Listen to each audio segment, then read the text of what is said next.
ছেলেমেয়েরা ভর্তির পরে তোমাকে আমি এই গ্রুপে এড করব, ঠিক আছে? এই গ্রুপে এড করার পর সর্বপ্রথম তোমার যে কাজটা হবে, তুমি এইভাবে ভিডিওগুলা না দেখে তুমি ধরো এই যে এখানে যাবা, এই যে গাইড যে অপশন আছে তুমি এই অপশনে ক্লিক করবে, ঠিক আছে? এই অপশনে ক্লিক করলে ক্যালকুলাসে যতগুলো অধ্যায় আছে সিরিয়াল বাই সিরিয়াল সাজানো আছে। তোমার কাছে যেটা পছন্দ হয় ওই ভিডিওটাই তুমি দেখবে, ঠিক আছে? এইভাবে সাজানো আছে। অনেকে প্রশ্ন করে কি স্যার, আমি তো এত পরে ভর্তি হইতেছি, আপনি তো অনেকগুলো চ্যাপ্টার সমাধান করে দিয়েছেন। তা আমি ওগুলা কিভাবে পাবো? ওইগুলা এভাবে সিরিয়াল অনুসারে সাজানো আছে ভিডিওগুলা।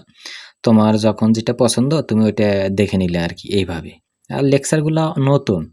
অনেকে বলে যে, "স্যার আপনি কি পুরাতন লেকচার দেন?" না, আমি পুরাতন লেকচার দিই না। আমি সবগুলা লেকচারই নতুন আরকি। ঠিক আছে? এই যে, যেটা শেষ তোমার দেখা তুমি এই যে ক্লিক করলা। তাহলে তোমার এটা কমপ্লিট হয়ে গেল এবং এখানে টিক আকারে হয়ে গেল যে না তোমার এই লেকচারটা দেখা শেষ আরকি। এইভাবে আরকি।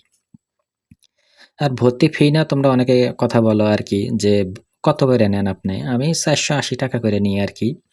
মানে এটা হলো ১ বছরের জন্য। ২০২৬ সালটা তুমি পুরাটাই দেখতে পারবে তোমার যখন ইচ্ছে আরকি এইভাবে। আর ভর্তি হবা কিভাবে? ভর্তি হবে এই যে এখানে যে নাম্বার আছে এই নাম্বারে তুমি আমাকে WhatsApp এ এসএমএস দেওয়া লাগবো। WhatsApp এ এসএমএস দিলে তুমি সাথে সাথেই অ্যান্সারটা পাবা। তারপরে কিভাবে ভর্তি হবা? গ্রুপের লিংক আমি দিয়ে দিব। তারপরে তোমার কাছ থেকে আমি কিছু তথ্য নিবো। তোমার নাম, তারিখ এগুলো নিবো। নেওয়ার পরে তোমাকে আমি ভর্তি করে নিবো। ঠিক আছে? আর যদি কোনো প্রশ্ন থাকে তাহলে বইলো আরকি।